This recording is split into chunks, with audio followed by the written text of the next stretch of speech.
होइन कहिलेदेखि भयो यस्तो मलाई आधी रातैमा हिजो आजको कुराले सताइरहन्छ आफूलाई हेर्छु यही ऐनामा हाँसेको रुँदै अरूको खुसी देखेर आफू दुखी हुँदै सासै फेर्नै गाह्रो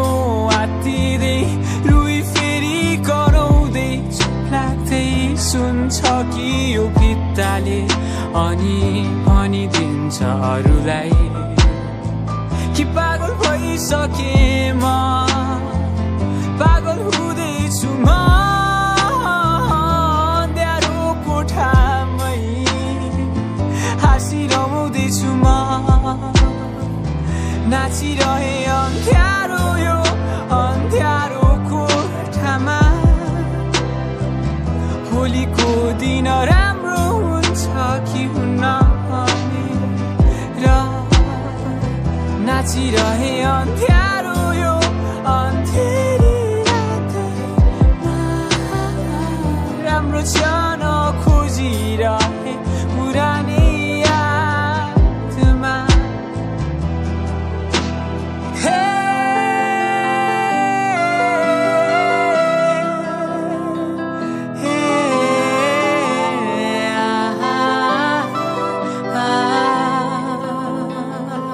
एक दिन औलाई मेरो पनि खुसी हुने अँध्यारो बिर्सेर उज्यालोमा पाइला सार्ने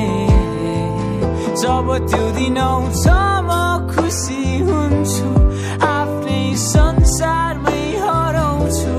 ऐना हेरी आफ्ना चम्किला म खुसी हुन्छु होला है सासै फेर्नै गाह्रो